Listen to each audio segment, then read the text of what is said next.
When you're in winter's favorite town, the snow-covered mountains surround you. A historic Main Street charms you. And every day brings a new adventure. Welcome to Park City, Utah. Naturally, winter's favorite town. Join the experience at visitparkcity.com. A Swift Kick in the Ass, episode 118.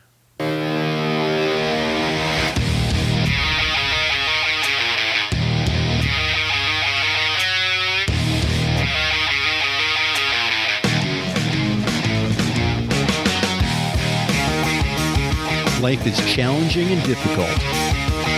No one gets out alive. Time to suck it up, Buttercup. Get ready for a monster-sized boot aimed to help you get traction on personal change and get living. I am John Curran, your host. Join me as I share my journey, exploring the forces that motivate us to change and help us get through whatever life throws at us. A swift kick in the ass. Life on your terms.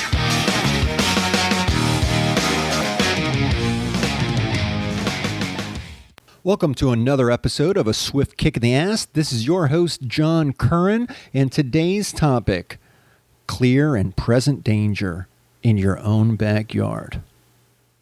Folks, I got a story for you today, and boy, it's a good one.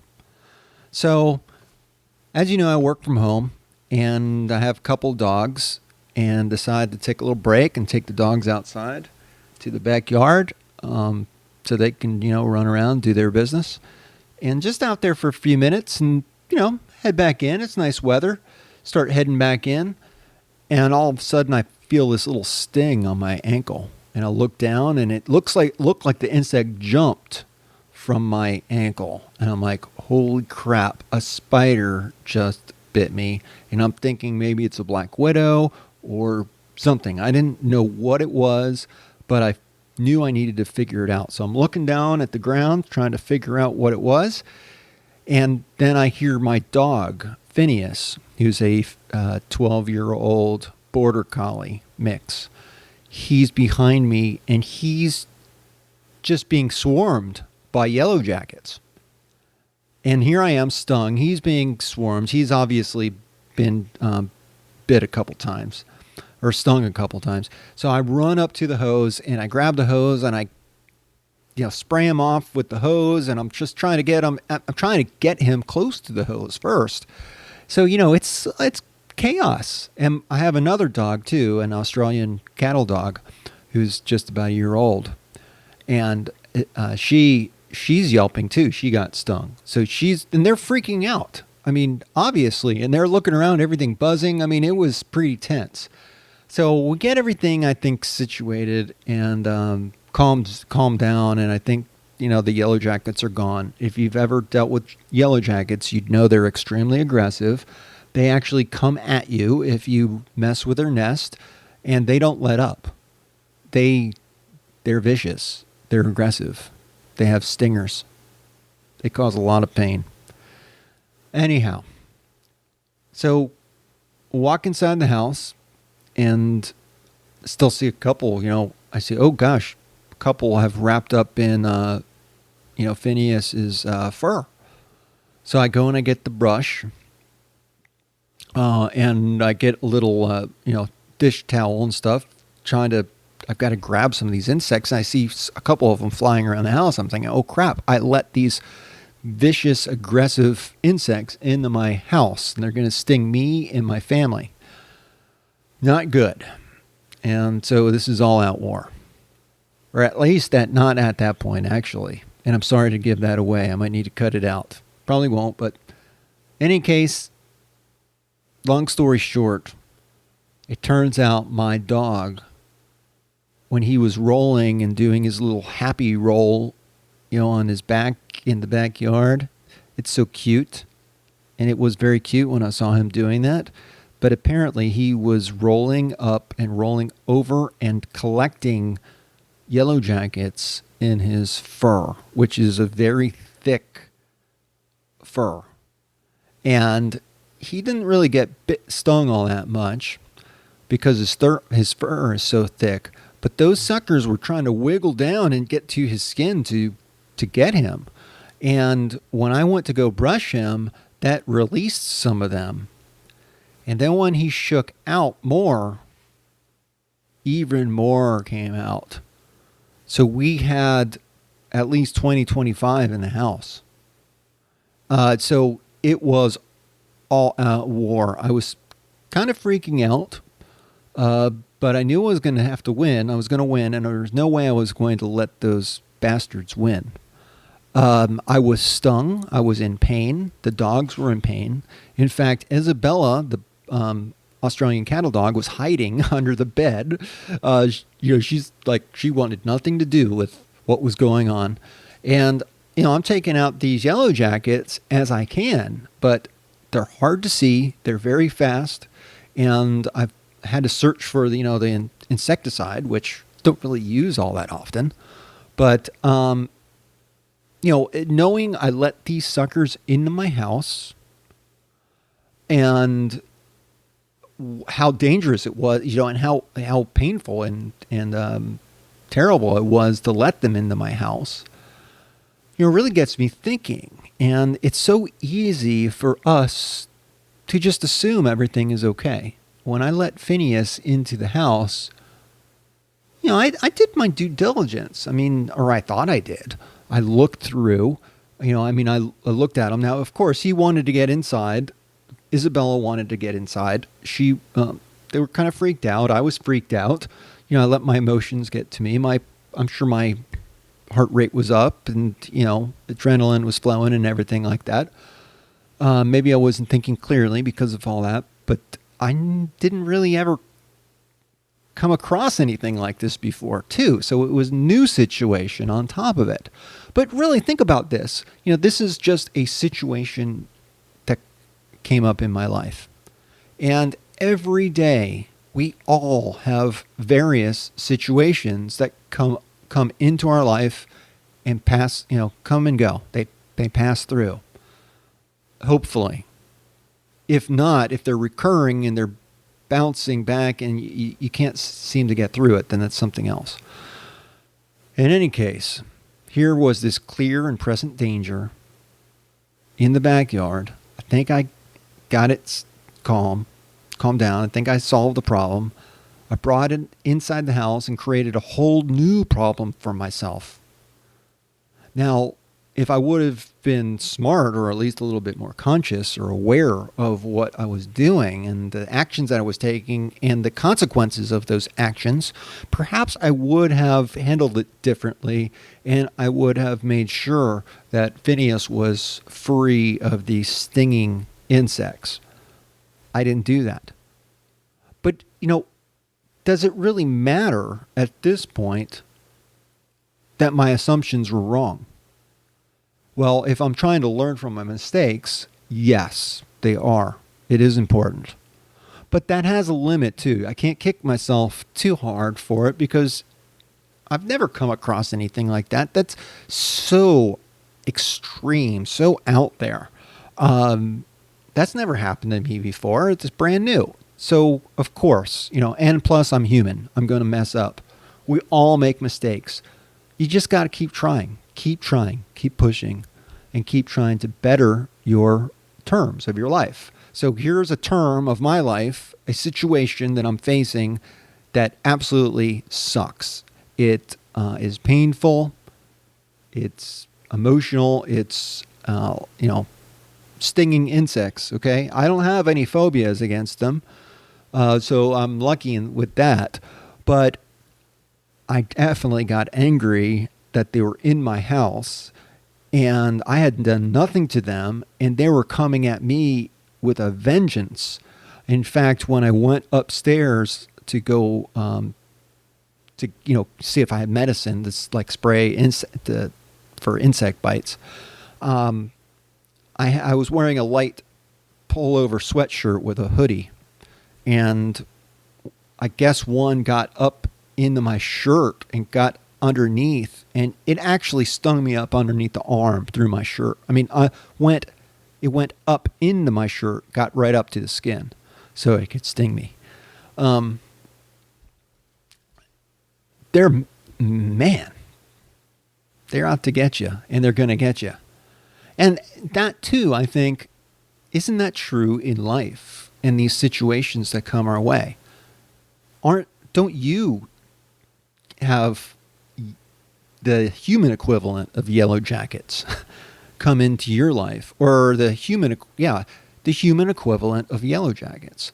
It doesn't have to be people. It could be a bad situation that's stinging, and maybe you even brought it on yourself. Maybe you messed with the nest and you had it coming. You know, I was thinking, damn, what did I do? Karma's really coming back at me today. And maybe that's true. I don't know. So if you're in clear and present danger, your mind is really focused on taking action and removing the danger and doing whatever is necessary to remove the danger, to end the situation. So this is actually another aspect that I think can help you in negotiating or renegotiating the terms of your life. Think of the situation that you're in, that you're trying to get out of, as maybe something that has some clear and present danger to it, or aspects of it. Again, you know, I think about the strength, weakness, opportunity, and threat analysis I talk about a lot. This is kind of just reframing how you look at the situation. So maybe you can leverage some emotion and get, use that emotion towards your cause to move you forward and to figure out what you need to do to remove the danger. Also, you can learn to avoid creating issues for yourself, like letting insects into your house.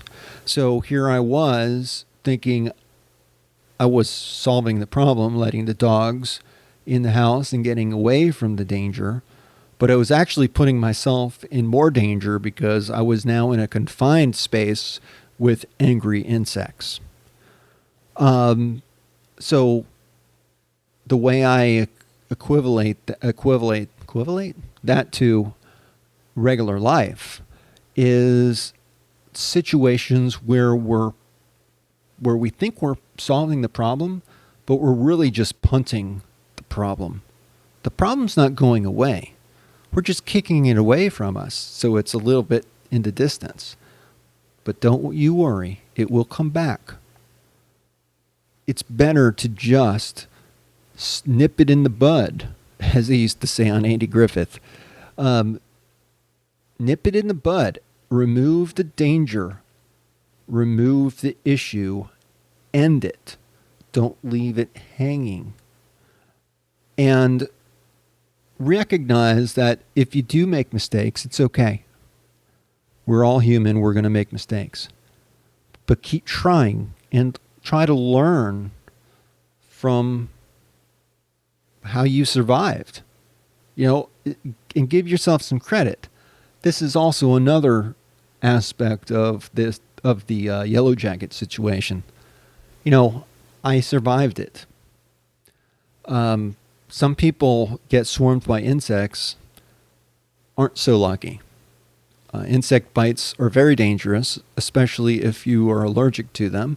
I've had a number of wasp bites down in Florida, and I've had bee bites and hornet bites. And I grew up in Florida. I've been around a lot of insects.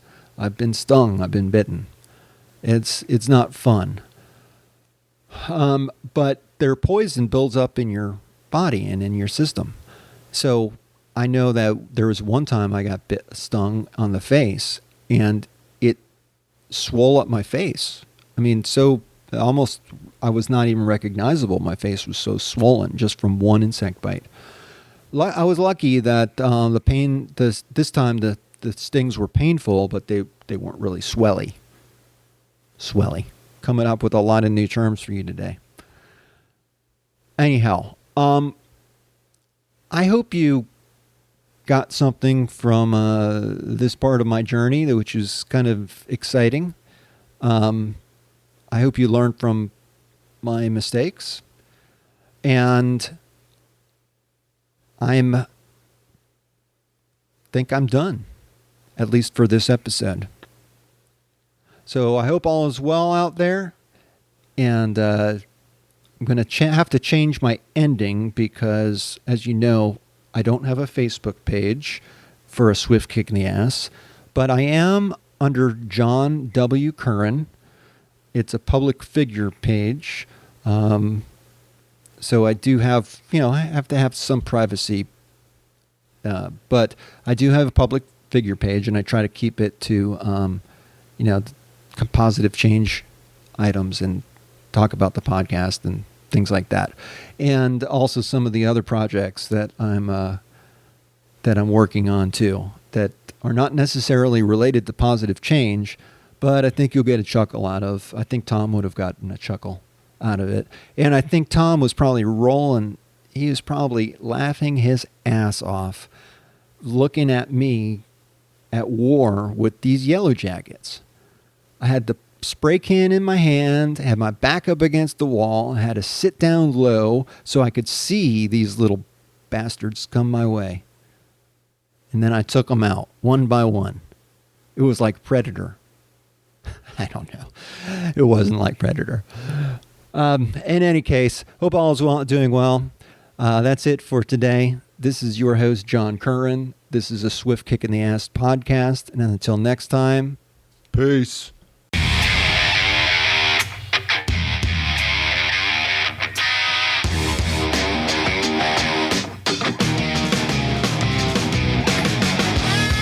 This marks the end of another episode of A Swift Kick in the Ass, placing it directly in the can. As much as I like to talk, even I have my limits. It's time to go. Catch me on the next show. For better or worse, whether you like us or not, please leave comments wherever you get your podcasts. Follow us on Twitter. Visit our home on the interweb. I think you can leave me a voicemail there. You can also email me at john@aswiftkickintheass.com. It's been my extreme pleasure. I hope you got a lot out of it. I hope you got your ass moving. Until then, until the next time, I'm out of here. Peace.